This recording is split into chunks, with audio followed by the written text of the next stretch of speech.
Salam Bapak Ibu Saudara dan Saudari.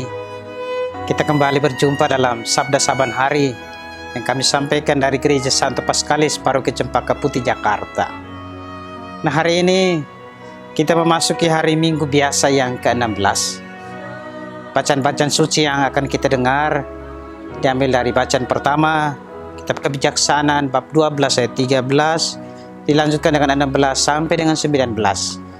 Bacaan kedua diambil dari surat Rasul Paulus kepada jemaat di Roma, bab 8 ayat 26 sampai dengan 27. Dan bacaan Injil diambil dari Injil Matius, bab 13 ayat 24 sampai dengan 43. Mari Bapak Ibu Saudara dan Saudari, saya undang kita sekalian untuk membuka hati dan diri mendengarkan firman Tuhan secara khusus dari Injil Matius, bab 13 ayat 24 sampai dengan 43. Yesus membentangkan suatu perumpamaan lain lagi kepada mereka, katanya, "Hal kerajaan surga itu seumpama orang yang menaburkan benih yang baik di ladangnya. Tetapi pada waktu semua orang tidur, datanglah musuhnya menaburkan benih lalang di antara gandum itu lalu pergi. Ketika gandum itu tumbuh dan mulai berbulir, nampak jugalah lalang itu. Maka datanglah hamba-hamba Tuan ladang itu kepadanya dan berkata, 'Tuan, bukankah benih baik yang Tuan taburkan di ladang Tuan? Dari manakah lalang itu?' Jawab Tuan itu, 'Seorang musuh yang melakukannya.' Lalu berkatalah hamba-hamba itu kepadanya, 'Jadi maukah Tuan supaya kami pergi mencabut lalang itu?' Tetapi ia berkata, 'Jangan, sebab mungkin gandum itu ikut tercabut pada waktu kamu mencabut lalang itu. Biarkanlah keduanya tumbuh bersama sampai waktu menuai. Dan pada waktu itu aku berkata kepada para penuai, kumpulkanlah dahulu lalang itu dan ikatlah berberkas-berkas untuk dibakar.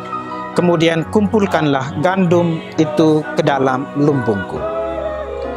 Yesus membentangkan suatu perumpamaan lain lagi kepada mereka, katanya, 'Hal kerajaan surga itu seumpama biji sesawi yang diambil dan ditaburkan orang di ladangnya.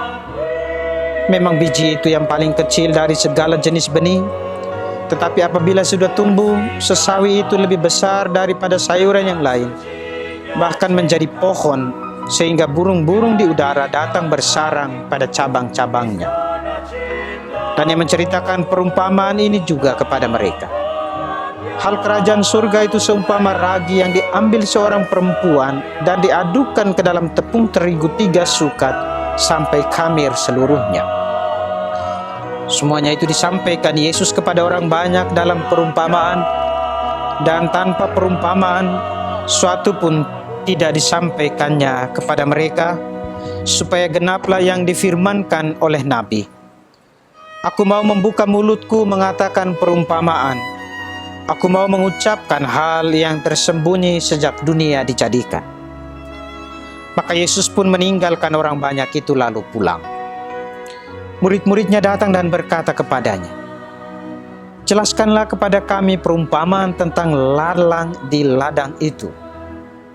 Ia menjawab, katanya, 'Orang yang menabur benih baik ialah anak manusia. Ladang ialah dunia. Benih yang baik itu anak-anak kerajaan, dan lalang anak-anak si jahat. Musuh yang menaburkan benih lalang ialah iblis. Waktu menuai ialah akhir zaman, dan para penuai itu malaikat. Maka seperti lalang itu dikumpulkan dan dibakar dalam api, demikian juga pada akhir zaman. Anak manusia akan menyuruh malaikat-malaikatnya, dan mereka akan mengumpulkan segala sesuatu yang menyesatkan dan semua orang yang melakukan kejahatan dari dalam kerajaannya. Semuanya akan dicampakkan ke dalam dapur api. Di sanalah akan terdapat ratapan dan kertakan gigi. Pada waktu itulah orang-orang benar akan bercahaya seperti matahari dalam kerajaan Bapa mereka. Siapa bertelinga, hendaklah ia mendengar. Demikianlah Injil Tuhan. Terpujilah Kristus. Saudari dan saudara yang terkasih, bacaan Injil terdiri dari beberapa perumpamaan dan diakhiri dengan penjelasan Yesus menjawab pertanyaan para murid berkaitan dengan perumpamaan mengenai lalang itu. Nah, sebelum saya mengajak kita sekalian untuk berefleksi lebih jauh mengenai pesan apa yang bisa kita peroleh dari bacaan-bacaan suci yang kita dengar pada hari ini, saya mau mengajak kita untuk mendengarkan cerita berikut ini. Ada seorang guru dengan anaknya, anak muridnya. Dalam perjalanan, si anak muridnya bertanya kepada sang guru, "Guru, menurut saya tidak ada gunanya dunia ini ada agama. Kalau ada agama yang mengajarkan tentang kebaikan dan kebajikan, kenapa mesti ada dan kenapa masih ada kejahatan terus terjadi di dunia ini? Bahkan setiap hari kejahatan itu semakin bertambah. Kejahatan merajalela di mana-mana. Maka untuk apa ada lagi agama? Menurut saya nggak perlu lagi." Mendengar pernyataan sekaligus juga pertanyaan dari sang murid, si guru yang tetap mengayunkan langkahnya dalam perjalanan itu, lalu mengangkat kepalanya melihat anak muridnya itu dan mulai mencoba memberikan jawaban. Nah, persis kebetulan di depan mereka ada anak-anak yang sedang bermain lumpur. Si guru itu lalu menunjuk kepada anak-anak itu, "Nak, lihat anak-anak di depan kita itu. Mereka bermain lumpur dan sesudah itu jelas mereka dekil banget, sangat kotor. Padahal di sebelah sana," dia sambil menunjuk sebelahnya, "masih ada air yang bersih yang bisa anak-anak yang sedang main itu mandi membersihkan diri. Padahal juga banyak perusahaan deterjen. Anak-anak ini bisa membawa sabun deterjen untuk kemudian mandi membersihkan diri." Mendengar apa yang dikatakan oleh sang guru, lalu anak muridnya berhenti sejenak menatap gurunya. "Benar juga ya guru ya. Di rumah pasti mereka juga punya sabun. Kenapa mereka nggak bawa supaya kotor-kotor itu bisa dibersihkan?" Si anak mulai terbuka, anak murid itu mulai terbuka. Mendengar apa yang dikatakan oleh si anak muridnya, si guru itu lalu kemudian menepuk bahu anak muridnya. Itu juga menjawab pertanyaan. Agama memang mengajarkan banyak kebajikan dan menginginkan agar orang yang percaya, orang yang mengaku diri beragama, itu bisa hidup baik, bisa melakukan kebaikan dan kebajikan di dalam kehidupan. Tetapi yang terjadi, orang justru bukan lagi kebaikan yang dilakukan, tetapi sebaliknya. Nah, hari ini saudara dan saudari, berdasarkan kisah itu kita lalu kemudian bisa masuk untuk mendalami apa yang disampaikan oleh Yesus secara khusus bacaan Injil. Menggambarkan kepada kita mengenai ilalang yang tidak pernah ditaburkan di ladang tuannya, padahal tuannya menanam atau menaburkan gandum.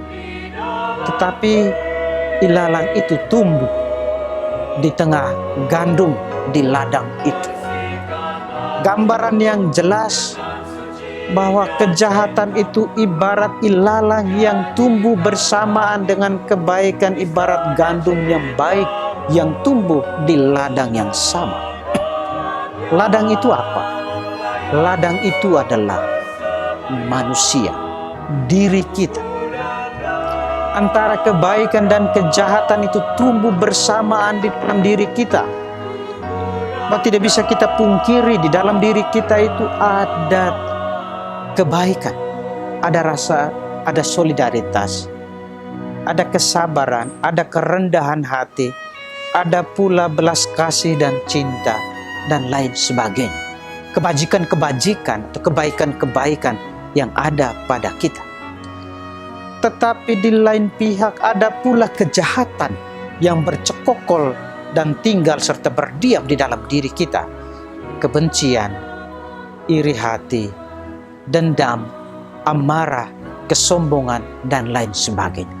Dua-duanya tumbuh dan berkembang di dalam diri kita, bahkan ikut mempengaruhi seluruh kehidupan kita. Lantas apa yang mesti kita lakukan? Saudara dan saudari yang terkasih, yang mesti kita lakukan dalam bacaan pertama hari ini adalah tobat. Kita bertobat, kita berusaha untuk meluruskan kehidupan kita. Kita berusaha agar ilalang atau kejahatan atau hal-hal yang tidak pantas di hadapan Tuhan itu kita matikan di dalam hidup kita, sehingga yang bertumbuh adalah kebaikan, yang bertumbuh adalah kebajikan.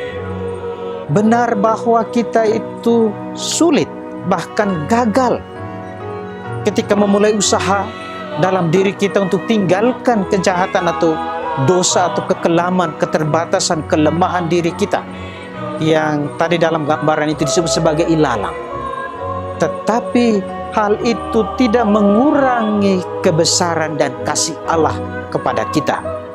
Ia berlimpah kasih setianya kepada kita sebagaimana kita dengarkan dalam Mazmur tanggapan hari ini.